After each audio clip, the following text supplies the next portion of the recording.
بسم اللہ الرحمن الرحیم الحمد للہ رب العالمین والصلاة والسلام علی سید الانبیاء والمرسلین۔ آج جمعہ کے روز ہم روحانی مسائل کا نواں ولاگ لے کر حاضر خدمت ہیں۔ اس ولاگ کے اندر ہم بات کریں گے بچوں کے ایک ایسے روحانی مرض کے متعلق کہ بعض اوقات آپ نے دیکھا ہوگا جو شیر خوار بچے ہوتے ہیں، جو چھوٹے بچے ہوتے ہیں، وہ کسی دن اچانک رونا شروع کر دیتے ہیں اور ان کا رونا ایسا ہوتا ہے کہ پھر کچھ بھی کر لیجئے، انہیں دودھ پلائیے، انہیں کھلانے کی کوشش کیجئے یا کچھ بھی کیجئے، بہرحال وہ پھر چپ ہونے کا نام نہیں لیتے۔ ماں باپ کئی بار پریشان ہو جاتے ہیں کہ اس کو پتہ نہیں کیا ہو گیا، وہ ڈاکٹر کے لے کے جاتے ہیں، ڈاکٹر ان کے لیے جو بھی اپنے طریقے سے ان کا ٹریٹمنٹ کرتے ہیں، بہرحال اچھا خاصا بچہ رونا شروع ہوا، ہزاروں روپے خرچ ہو گئے، لیکن بچے کا بعض اوقات رونا ختم نہیں ہوتا۔ ہم سمجھ رہے ہوتے ہیں کہ آخر اس بچے کو ہو کیا گیا، ڈاکٹر اپنی بات کر رہے ہوتے ہیں کہ اس کو یہ ہو گیا، وہ ہو گیا، ایسا ویسا، اور مطلب ہوتا کئی بار کچھ اور بھی ہے۔ تو ایسی صورت میں ہمیں کیا کرنا چاہیے، آج ہم اس پر بات کریں گے۔ میرے خیال سے آج کی یہ کلپ کسی بھی ایسے ماں باپ کے لیے کسی تحفے سے کم نہیں ہے جن کا بچہ چھوٹا ہے، اور عام طور پر ہر گھر میں چھوٹے بچے ہوتے ہی ہیں، کسی گھر میں اگر نہیں ہے تو ان کے کسی عزیز اور متعلق کے یہاں ہوتے ہیں، کسی پڑوس میں ہوتا ہے، کوئی ایسا رشتہ دار کے یہاں کوئی بچہ ہوتا ہے۔ بہرحال چھوٹے بچوں سے واسطہ ہم سب کا پڑتا ہے، ہمارے یہاں بھی ماشاءاللہ چھوٹے بچے ہیں، آپ کے یہاں بھی ہوں گے۔ تو یہ کلپ آپ کے لیے بہت سود مند ہے، بہت نفع بخش ہے، لیکن میں اس کے متعلق ایک بات آپ کو ذکر کروں۔ یہ ایک آیت میں بتانے والا ہوں انشاءاللہ، جس آیت کو اس مرض کے سلسلے میں بطور علاج کے ہم ذکر کریں گے۔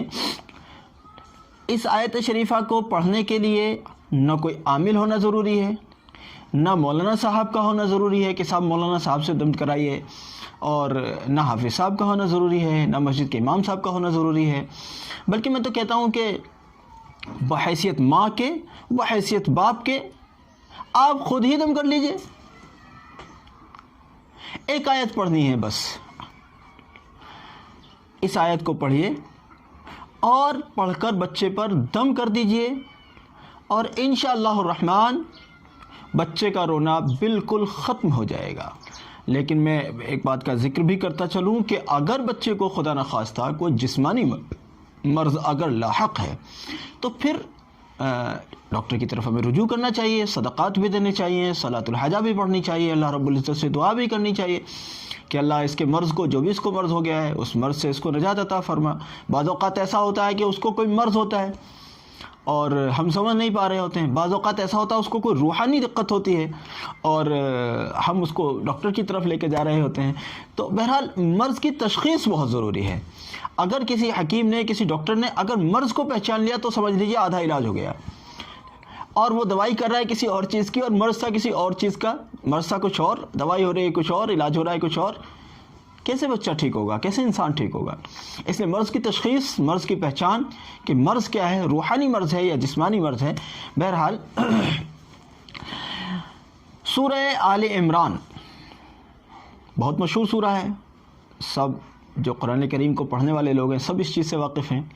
سورہ آل عمران کی آیت نمبر 154، آیت نمبر 154، اس آیت کو پڑھنا ہے، اور ثم انزل علیکم من بعد الغم، یہاں سے شروع کرنا ہے، یہاں سے یعنی آیت شریفہ شروع ہوتی ہے، میں نے آپ کی سہولت کے لیے بتا دیا ہے، اور اس کو واللہ علیم بذات الصدور تک پڑھنا ہے۔ یہ یہاں تک آیت ختم ہوتی ہے، ایک پوری آیت ہے، آیت تھوڑی سی بڑی سی ہے لیکن اتنی بڑی بھی نہیں ہے، بہرحال ایک آیت ہے۔ اس ایک آیت کو 3 مرتبہ پڑھنا ہے، زیادہ نہیں، زیادہ کی ضرورت نہیں ہے، مطلب بس 3 مرتبہ کافی ہے۔ آپ نے 3 مرتبہ پڑھا، بچے پر دم کر دیا، اس پر پھونک مار دی، یعنی انشاءاللہ تعالی بچہ حیرت انگیز طریقے پر شفا پا جائے گا۔ بچے کو تعجب میں پڑ جائیں گے بچے والے، اس کے ماں باپ، کہ بچہ کیسے چپ ہو گیا، یہ تو چپ ہونا ہی نہیں تھا، چپ ہونا ہی نہیں تھا۔ آج کی اس ولاگ کو جو لوگ قدر کی نگاہ سے دیکھیں گے وہ فائدہ اٹھائیں گے انشاءاللہ۔ میں جانتا ہوں بچے کے رونے پر لوگ ہزاروں روپے برباد کر دیتے ہیں، اور مزے کی بات یہ کہ بچہ چپ نہیں ہوتا۔ ہزاروں روپے خرچ کرنے کے بعد بھی میں نے فری کا فارمولہ بتا دیا ہے، اگر آپ قدر کریں تو بہت قیمتی چیز ہے، اور ناقدروں کے لیے تو پھر کچھ بھی بتائیے آپ ناقدروں کا کیا ہے۔ بہرحال اللہ رب العزت آپ کو بھی استفادہ نصیب فرمائے اور مجھے بھی عطا فرمائے۔ جزاکم اللہ، السلام۔